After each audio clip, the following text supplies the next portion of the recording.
आता पाहूया टॉप 9 महत्त्वाच्या बातम्या। भाजप आमदार प्रवीण दरेकर सिद्धार्थ रत्न पुरस्कारांना सन्मानित। आज मी जो काही आहे तो सिद्धार्थ महाविद्यालयाच्या संस्कारांमुळेच। दरेकरांची प्रतिक्रिया। चर्चगेटमधील गरवारे क्लबमध्ये झालेल्या सोहळ्याला विविध क्षेत्रातील मान्यवर आणि माजी विद्यार्थ्यांची मोठ्या संख्येने उपस्थिती। राज्यामध्ये 30 आणि 31 मार्चला मेघगर्जनेसह वादळी पावसाचा हवामान विभागाचा इशारा। विदर्भ, मराठवाडा आणि मध्य महाराष्ट्रामध्ये गारपिटीची शक्यता। शेतकऱ्यांनी रब्बी पिकांच्या सुरक्षिततेसाठी खबरदारी घेण्याचे आवाहन। ठाणे महापालिकेच्या शाळांना पालकांची पसंती। 2025-26 या वर्षामध्ये 1937 विद्यार्थ्यांचा पट वाढल्याची माहिती। विद्यार्थ्यांची एकूण संख्या आता 27,132 एवढी झाली असून ती आणखी वाढावी यासाठी शिक्षण विभागाकडून प्रयत्न सुरू। पुण्यामध्ये निवासी शिक्षण केंद्रासाठी महापालिकेकडून 1,79,00,000 निधी मंजूर।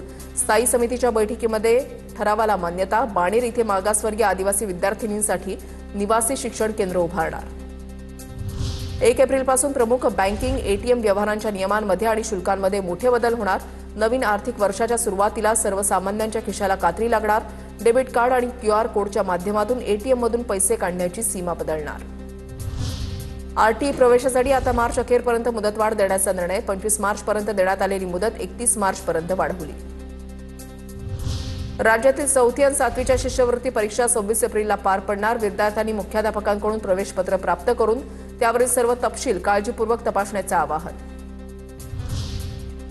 व्हॉट्सअपकडून आयफोन वापरकर्त्यांसाठी महत्त्वाची सुविधा सुरू। आता एकाच फोनवर 2 व्हॉट्सअप खाती चालवता येणार। ॲपमधील प्रोफाईल चित्रावरून सध्या सक्रिय खातं ओळखणंही सुलभ होणार। राज्य सरकारकडून शेतकऱ्यांसाठी मोठा दिलासा। जून ते सप्टेंबर दरम्यान झालेल्या नुकसानाच्या मदतीची घोषणा। मृत पावलेल्या जनावरांच्या मर्यादेची अट केली शिथिल।